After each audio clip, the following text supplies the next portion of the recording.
তো এখন আমরা বিন চুরি করতে এসেছি। গাইস চুরি করতে এসেছি। ওই দেখ, এই আখ খাওয়া কেউ আখও চুরি করা যাবে। চুরি চুরি চুরি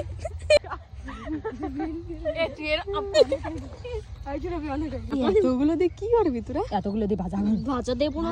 তো বন্ধুরা, তোমাদের সবাইকে জানাই নতুন বছরের শুভেচ্ছা, অভিনন্দন ও অনেক অনেক ভালোবাসা। আর আজকের ভিডিওটা অনেকটাই বড় হয়ে গেছে, তাই আজ আমি এই লং ভিডিওটা আপলোড করছি। আমার চ্যানেলে এটাই ফার্স্ট লং ভিডিও আপলোড হবে। আচ্ছা, তো এই ভিডিওটা কিন্তু আগের দিনের ভিডিও ছিল, মানে 31শে ডিসেম্বরের ভিডিও, আর আমি আপলোড করছি 1 জানুয়ারি। আর আজকে আমরা পাড়ার বান্ধবীরা মিলে পিকনিক করছি, তাই আগের দিন মাঠে গেছিলাম কিছু জিনিসপত্র চুরি করতে। যেমন তোমরা প্রথমেই দেখে নিয়েছো, আমরা অনেকগুলো বিন চুরি করেছি, মটরশুটিও চুরি করেছি, আর এখানে এসেছি টমেটো চুরি করতে। আর একটা জিনিস দেখাই, এই টমেটোর গায়ে এই যে 4টে ছিদ্র, এই টমেটোটাকে কিন্তু সাপে খেয়েছে, আর এটা ভয়তে আমি হাতে নিয়েই ফেলে দিয়েছি। যাই হোক, আমরা কিন্তু এই জমিতে এসে টমেটো পাই, টমেটোগুলো সব কাঁচা, তাই এখন আমাদের লাল লাল টমেটো কিনতে যেতে হবে। ভিডিও পরিশেষে বলি, আমরা যে চুরিটা করেছি ওটা কিন্তু মজার জন্য করেছি, আমরা কিন্তু এমন কিছুই করিনি যাতে তাদের ক্ষতি হতে পারে। তো বন্ধুরা, আজকের ভিডিওটা ছিল এই অবধি। আবার একটা কোনো লং ভিডিও নিয়ে দেখা হচ্ছে।